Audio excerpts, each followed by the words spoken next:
Okay, so this is going to be a pretty short one. Hopefully you've got your unit circle done and you've actually taken the time to think about, why these triangles actually give us the values of the x and y coordinates that we want. From here, it's important to talk about what the information on this unit circle is actually telling us and how we can use that to interpret a new kind of way of thinking about sine and cosine that we're going to be using from here on out. Up until today, or actually I think it was Friday, we talked about how in terms of our standard position of an angle, when we have our angle drawn in this way, our sine, we actually can write this as there's x, there's y, and this is either r or h. The sine of this angle is actually just going to be y over r or r hypotenuse. And we can rewrite those for any one of these. So cosine of theta is going to equal the x value over the radius of the hypotenuse. The tangent is going to be the y value over the x value. And then for cosecant, secant, and cotangent, you just have the reciprocals of that.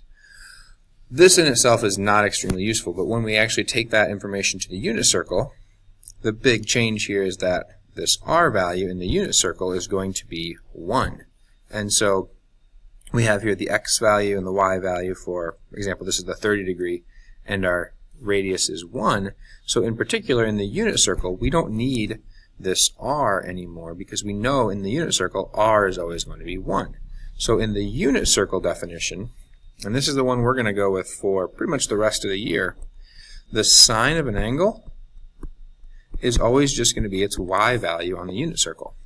The cosine of an angle is always just going to be its x value on the unit circle, and the tangent of an angle is just going to be its y value over its x value. And as you can see on our unit circle here, that's exactly the information we have. For example, this one's color-coded to make it a little easier. This red number here is the y value on this triangle. It is the opposite side. And since our hypotenuse is 1, this root 3 over 2 represents the sine of that 30-degree angle. That's true for any value on here. If I wanted to look at 225 and quickly know the sine of that angle, it's just the x value. Not the x value, the y value. That's the blue number, isn't it? I think color-coded these in the wrong order. That's the y value. That should be the 1/2. The x value is blue. That should be the root 3 over 2. Anyway, color coding is not so great in this picture, but either way, the y value is always going to be the sine of the variable, or sine of the angle. The x value is always going to be the cosine of the angle, and the tangent of the angle is always going to be the x value, the y value divided by the x value. We can take that and apply it to things like the cosecant too, and since the cosecant is just the reciprocal of sine, here we'd have really like y over 1. The cosecant is going to be 1 over the y value.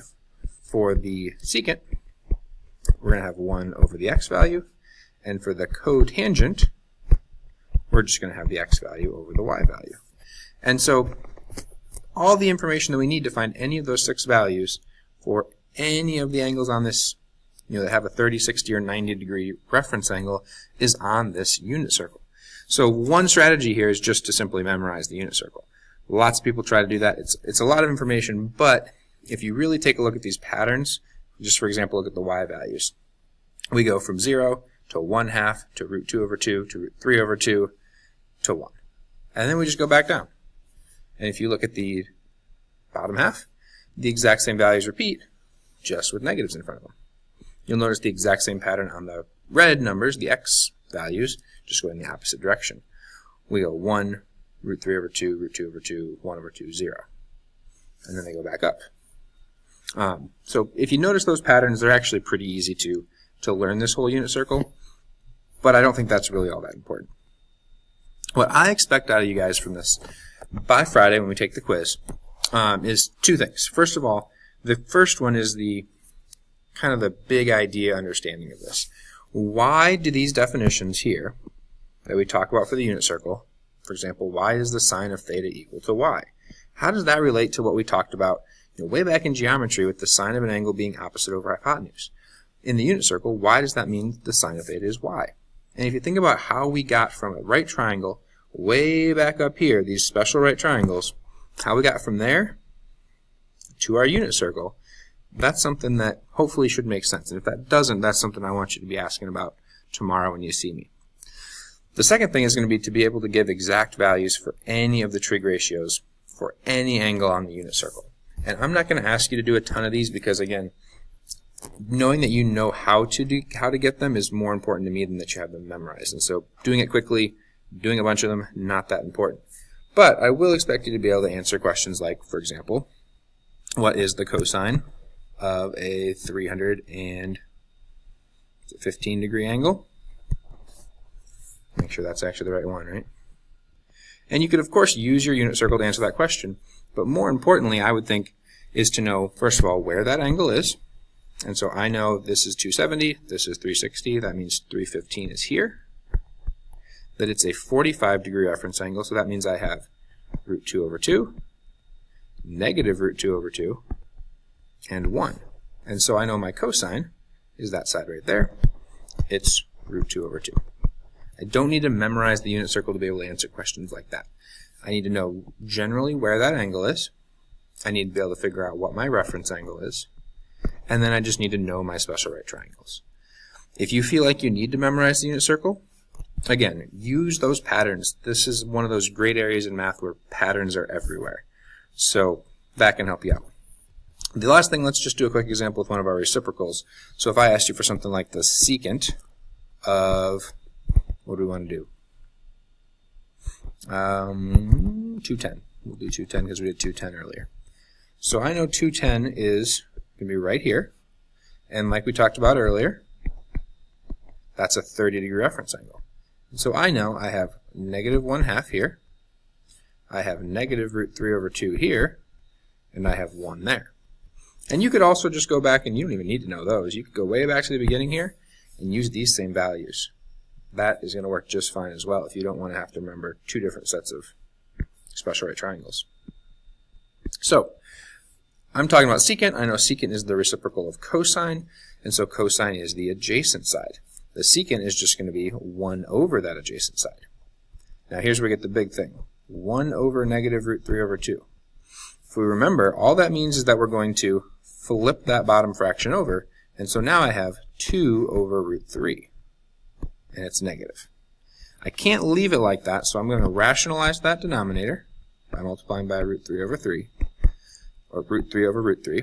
And now I'll have still negative, I still have that negative sign the whole way through, 2 root 3 over 3.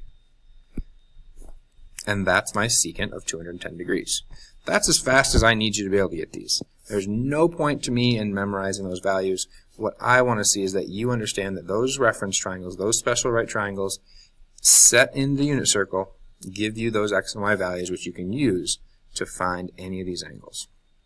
So, today, after the class, the big thing I want you to do is take a look at that unit circle. A, make sure all these numbers match up, because we don't want to be working with something that isn't 100% correct if we made a mistake. And B, simply take some time to look through that, look for some patterns, and we'll spend the next couple of days working on how we're going to use that unit circle to answer some questions. We'll be looking at two different things, basically. If I give you the angle, can you find the sine, cosine, tangent? And then the other question is, if I tell you, for example, that the sine of an angle is negative 1/2, can you tell me what that angle is?